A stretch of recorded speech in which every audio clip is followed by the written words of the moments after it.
Grea8Gawd in the building. What's good? Like, this is big.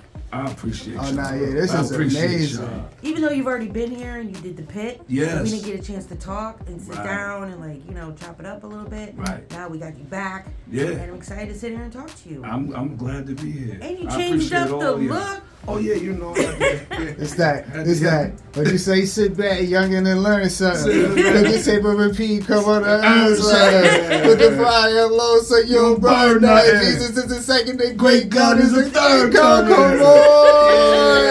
Yeah. Come on. Oh, this son. gonna be a great one. I love it when they in tune. I'm telling you, You know how many bro, people we're in interview you tune. that don't be in tune? We're in Listen, when she told me that you was up here and I wasn't here, I was like, yo, what the fuck? How the fuck did I miss out? She asked me like 3 times. She was like, yo, you wanted to interview Grea8Gawd? I was like, yeah. She asked me the second time. I'm like, yeah. Third, yo, come on. What you think, son? Talk to him or not. Yeah, let's do it. So let's start off just immediately. Let's just get right to it. Why the mask? Like, why did you choose this look? And you've been consistent. Yeah. And you've stuck to it. Yeah. Yeah. Yeah. You know, the mask is real simple. It's just, it's so many things that they can critique the people. Right. When they got all of these things to critique, the who you date, what car you drive, look at this watch, look at this jewelry, look at all of this. Guess what come last? The music. I just want them to focus on the music. Right. That's it. So when you don't got all of these other variables in there, when I'm not pushing everything else besides the art, then they ain't got I'm not really giving you much else but the art. So basically, this is your way of separating the two. That's right. And you could still, not only, because I thought you was more so going to emphasize that you could just like be out without people recognizing, because I'm pretty sure you don't be outside with the chain without the mask. Like, Yeah. I mean, but you know, it's that too, because I'm also a film director. So I do be out. You understand? You will catch me in Video Village on set, watching the monitor.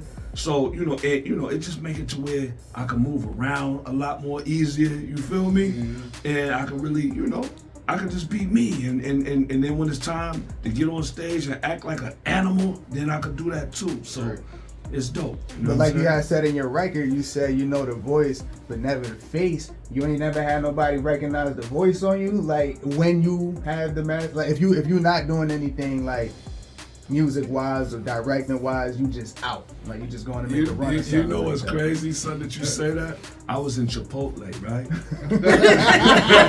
Shout out to Chipotle. I was in Chipotle.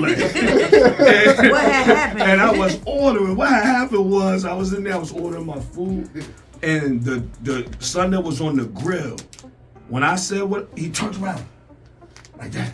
He's like, yo, you Grea8Gawd. No, you didn't. Word is born. Wallahi. What'd you say? I said, I was stuck. What am I supposed to say?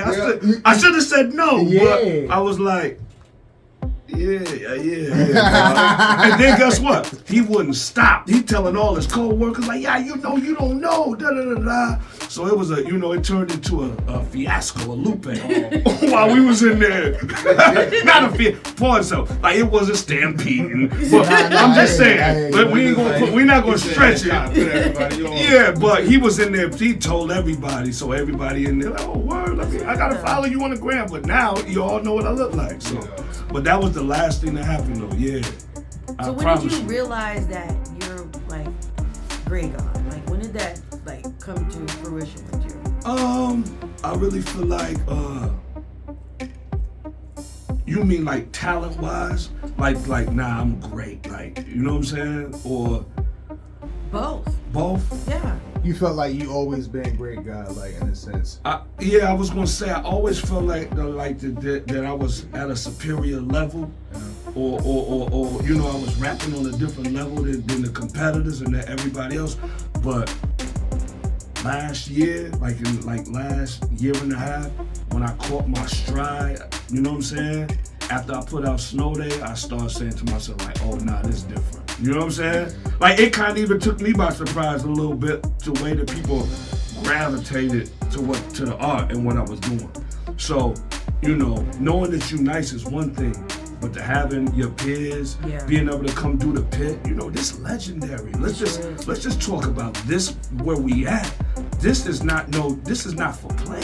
It sure isn't. This establishment is not for play. You don't get invited here when you playing. Facts. So, you know, being able to do the pit, Hezzy, and all of that, man, it's like, nah, that's different.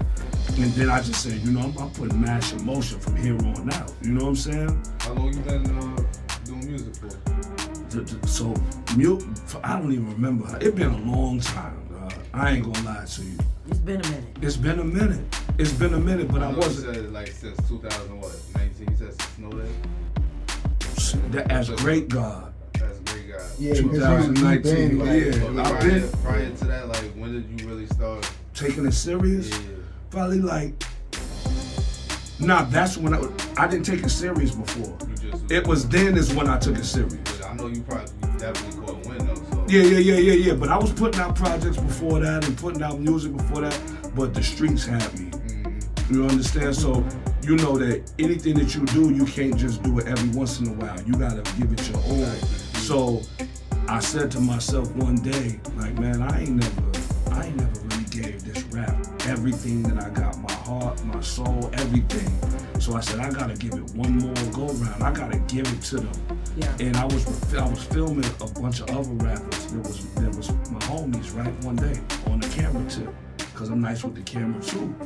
And I just asked myself at the end of the night, so I'm like, man, is you gonna be the one? Is you gonna be watching these dudes on YouTube, or are you gonna have them watch you?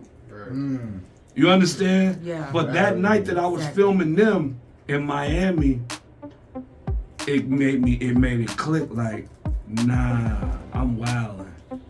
I ain't washed. You understand what I'm saying?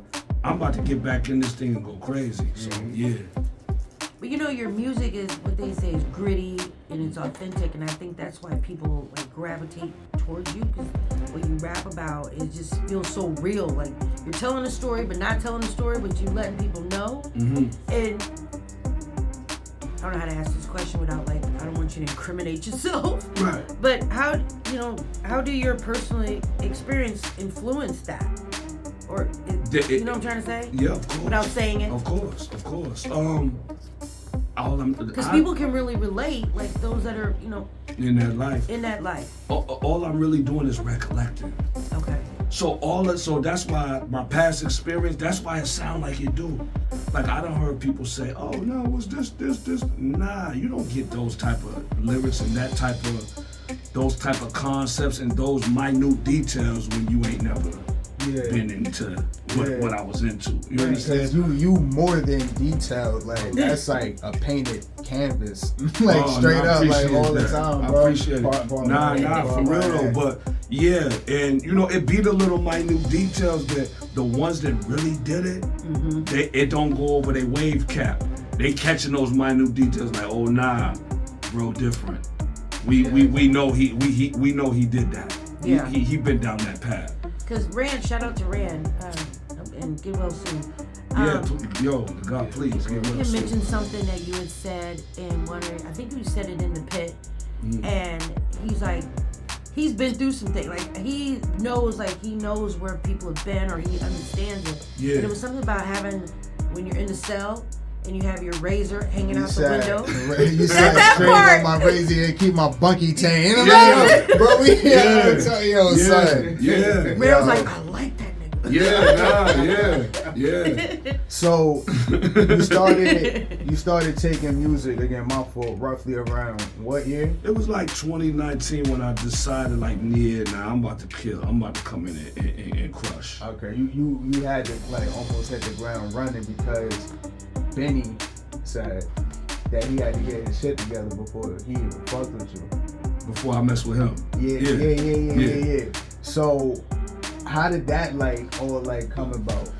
So with Benny, it was like, I mean, you know, he said that and he might have felt that way, but I always mess with Benny.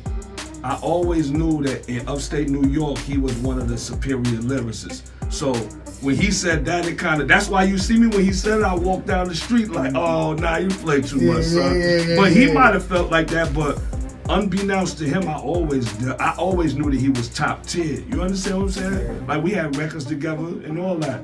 Oh, so prior To that we had records together and all that. Like I always said when I get a deal, I'm going to get signed. And he just happened. Westside happened to do it first, and special. You know what I'm saying? So they ended up grabbing him. But I would have definitely. Like, I've been talking about Benny since on interviews when I was, when I was running around on my first lap around. You understand? So he always been dope. But that was dope for him to say though. You understand? Yeah. That's like. I was just gonna ask you, like, how did you find yourself, like, because music is annoying nowadays. Yes. And you gotta go out there and search for that unique sound. Yeah. I ain't gonna front, you got that.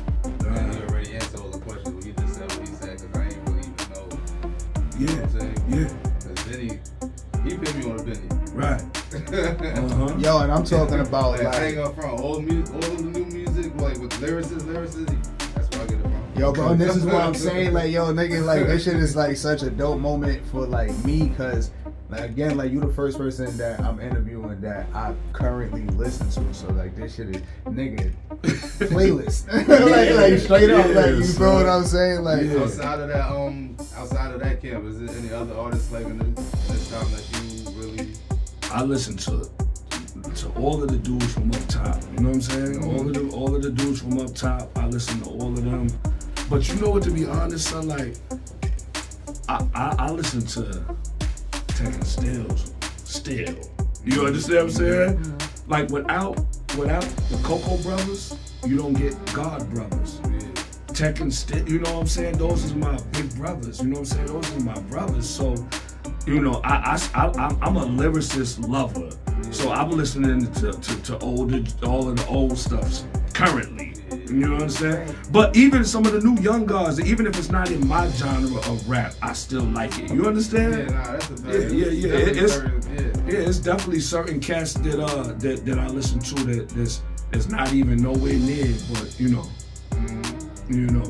Not to put you on the spot, but can you name one? Cause like that's kind of like current rappers that's not in my genre. Yeah. Like, man, just one. You don't gotta like go through all this. Who I really like? It's not in my genre. Is there any female artists that try to narrow it down? Probably. I was like, you know what? I like Lil Baby. Okay. I like the other kid. I like them the dudes from Atlanta give me it's a couple of them that give me that you know what I'm saying? Like Bankroll Fresh, rest in peace to Bankroll. Yeah. I like Bankroll. You understand? And I like them guys, man. Okay. I know like in a lot of your music, you sample like a lot of like old stuff. Like who's some of like the old artists that I can hear it, but like who's some of the like probably like the top old school artists that you listen to? $500,000. I'm gonna just tell you what I listen to all the time. $500,000. Smith & Wesson. Okay. Boot Camp, Click. All of that Smith & Wesson. Tragedy Gaddafi. Old Cormega, Nas, Mobb Deep. That's Coogee Raps. That's what's in my regular right now. If we go to the bins, that's what's in here. When I was younger, I was heavy on Mobb Deep. Yes, yeah. You know what I'm saying? Yeah. What's your take on like the Drake and Kendrick Lamar situation? And Drake, or Drake suing UMG and like what in that, rap beef and how the direction it's going in, like, what's your take on that? Like, how do you feel about that? I feel like when it comes to that rap beef, I'm this guy. If we get to talking about each other on records, we're probably not gonna be able to coexist in the same space no more. Okay. So I feel like that when these dudes be rap beefing and they end up hugging and they end up friends again after that, it's like it just seemed fake to me, the rap beef. Like I don't know if the Drake and Kendrick thing is even, I don't know how real it is, man. Like you understand? Like I really don't understand. Because I was asking them earlier, is it really rap beef if it doesn't get physical? And this is what I'm saying. Like, is it beef or y'all just doing it back and forth? Because beef to me ain't when I catch you. Beef to me is I can't go to sleep until I get you. Right. So that's the difference. I'm not waiting until we both end up at the airport. You understand? Like I gotta, you know, when it's like that, and I gotta come because I can't really go to sleep because I gotta feel in my heart that you the same person that I am. That you ain't gonna be able to get no rest until we get to it. Yeah, so I gotta automatically in my mind feel that you feel the same way. And so I don't know, like him suing him, like I don't really. You gotta bring me abreast of what's going on with the suing part. I saw it on the Twitter, but so he's suing the label for what? Defamation of character or something like that. Basically, and trying to ruin his career, and you know, take money out of his pocket, you know, and promoting, you know, Kendrick's career. More than his. More than his. Yeah. Not like ahead, you know, like I ain't gonna explain the whole thing because I want to get more into like what you've been doing, but. You know, like I told you, he's suing them pretty much proving like, hey, yo, look, they use bots to boost up his numbers so I could be knocked off the chart. So when they renegotiate my contract, I now get less money. That contract was based off of me being the #1 charting artist. So now when that shit being renewed and I got all my shit knocked down, I ain't gonna be able to continue on with this type of shit that y'all put me in the first place. Like, you know what I'm saying? So the whole thing is he's saying like, yo, they use bots for Kendrick and I can prove it because they use bots for me when I was coming up. So he's about to expose the he's pulling the curtain back. Yeah. So, but my point in asking you that, doesn't it seem like that's changing the nature of hip hop battles, hip hop beef, you know, I feel like that type of situation. I understand exactly what you're asking, sis, and I do feel like y'all that's dirty, like, you know what I'm saying? Like, yeah, son, like, that's dirty. That's dirty work. Yeah, that ain't it. That ain't it. Nah, that ain't it. That ain't it. But what you between the last time you came up here to do the pit to now, like what you been like really getting into, like what's been like on your agenda that you already knocked down? So since I've been here, I've really been just working on music. Like, you know, I do so a little bit about me. I wake up, I do 3-4 records before noon. You know what I'm saying? I ain't never drank in my life. I never smoked in my life. I never been high. You know what I'm saying? I ain't never even had a drink of coffee. Like, I don't even know what that tastes like. So, that's tough. Yo, congrats. I didn't mean to cut you off, but congrats. That's super tough, bro. Yeah. Like, that straight edge life, like, yeah, hell yeah. Like, never ever is. Like, never even tried it. You know, some people that straight edge at least tried it. Yes. So I wake up. He's like, his head's like, what do you drink? What do you drink? Yeah. Nah, I'm big on the tea. But it's like I wake up, I do 3 records a day. So really, I'm just since I've been going, since I was here, I've been catalog building. Just putting all of these records together, working with Wes Craven. We working on something. My man Pusha Man. We got Everything Comes With a Price EP coming out. Me and Rock Marcy, we got the debut, fully produced by Rock Marcy EP coming out. Shout out to Rock Marcy, the king of the underground. You understand? You and Rock related? I mean, that's my god brother. Right, but we not. We you know we. So was you and his relationship kind of the same as you and Benny? Because you know. Nah, so actually, I met Rock through my man Ito in Rochester. And, you know, I was just telling Ito like I wanted to have some beats by Rock. So he called son on the phone for me, put him on the jack right then and there. That's hard. No, that's real. Word. Yes. Word. Cause you know, gonna spin you. Yeah, I got you, son. I'ma do it. And then it never happened. But he called son right on the phone right away. And then, you know, Rock like, yo, send me some records. Let me see what you're working with. Then when I sent him the records, he's like, hold on. What's going on? Right. So then I sent him some more records, and he like, hold on. Then we both, you know, we decided that you dope, I'm dope, and we'll be immaculate together. You understand what I'm saying? Yeah, like, let's just put this together, because, you know, I ain't scared to put the light on you. And that's what he did. Yeah. He you know, I was moving, but you know, when Rock Marcy say something, that's that Batman light. You understand? He threw threw that light in the air that you could see no matter where you at in the world.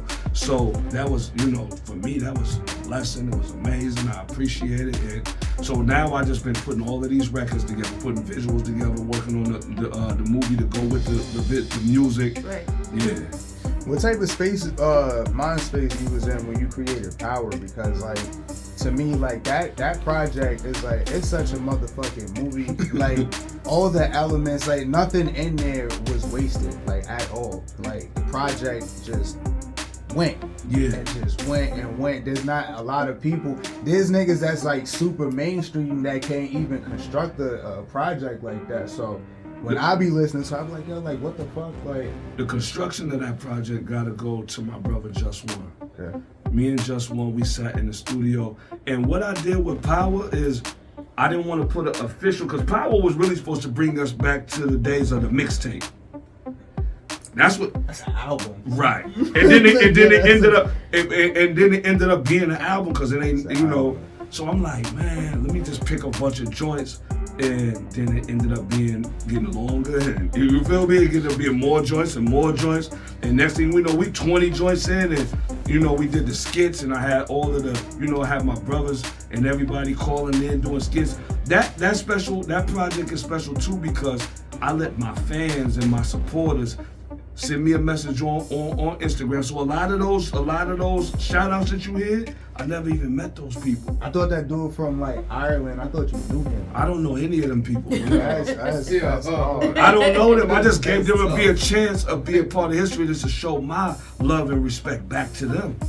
Yo, go in my DM right now, leave me a voice message, and I'm gonna put you on the tape. That's fine. Yeah, so you know, it's things like that that I like to implement and show them. Nah, I'm not like the rest of these guys. It ain't no big eyes and little U's. I truly appreciate y'all.